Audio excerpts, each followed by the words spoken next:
মাতরম ইনকলাব জিন্দাবাদ। বাবু ঠাকুর সাইড থেকে দেখো গাইস, আজকে তো 26শে জানুয়ারি, তার জন্য দেখো স্কুল, এটা কোন স্কুলের ছাত্রীরা জানো? এখানে অবশ্য ছাত্র পড়ে না, অনেকে টাইটেল আর থাম্বনেল দিকে বুঝে গেছে এটা হলো কোন একটা গার্লস স্কুলের মেয়েরা, ছেলে নয়, এটা শুধু গার্লস মানে শুধু মেয়েদের স্কুল।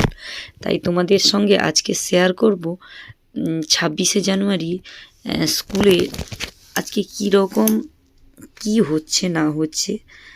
গাইস দেখো, এই তোমরা দেখতে পাচ্ছ, হয়তো আমি অনেক শর্ট ভিডিও করেছি এই মেয়েটাকে নিয়ে, যে ভালো করে খোপাতে হলুদ রঙের গাঁদা ফুল মেরেছে।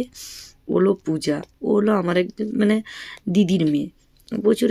আর এই যে দেখছো হাই হাই করে চলে যাচ্ছে, এটা আমার কাকা শ্বশুরের মেয়ে, আমার ননদ। দেখো গাইস, এরা 26শে জানুয়ারিতে আমাদের প্রতাপদিঘি যে ভিডিও অফিসের সামনে সেখানে একটা ভালো মতন একটা অনুষ্ঠান হয় প্রতি বছর অবশ্য। তাই চেষ্টা করছি আমি। এই যে দেখছো হাসছে নেহা, এও আমার কাকুর মেয়ে। সবাই এরা গার্লসে পড়াশোনা করে, কারণ বলছে টিয়া দিদি আমরা যখন বেরোবো স্কুল থেকে তুমি কিন্তু ভিডিও করে আমাদেরকে তুমি ইউটিউবে ছাড়বে।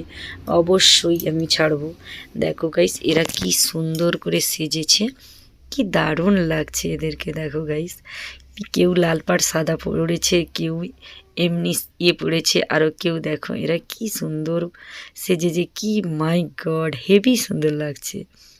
আমার ইচ্ছা করছে আমি যখন স্কুল জীবনে পড়তাম তখন দেখো এই যে ছৌ নাচের মতনই পোশাকটা পরেছে, খুব সুন্দর লাগছে গাইস, হেভি। এদের এখন এনজয় করার সময়, এদেরকে বলছি তোরা এই সুযোগটা কখনো মিস করবি না। আরও মেয়েরা লাল পাড় সাদা শাড়ি পরে, সবুজ সাদা গেরুয়া আমাদের ভারতীয় জাতীয় পতাকার 3টা কালার নিয়ে কি সুন্দর যাচ্ছে। আর ওই দিকে দেখো স্যার ম্যাডামরা সাইডে বলছে বাবা তোরা সাইডে চল, গাড়ি আছে ওই দিকে।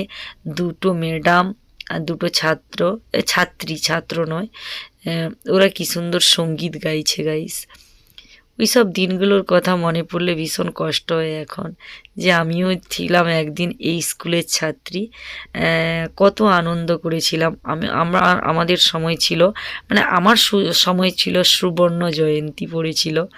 ওই দিনগুলো খুবই মিস করি। ওকে বন্ধুরা, এর পরের ব্লগটা নিয়ে এসছি একটু পর। টাটা।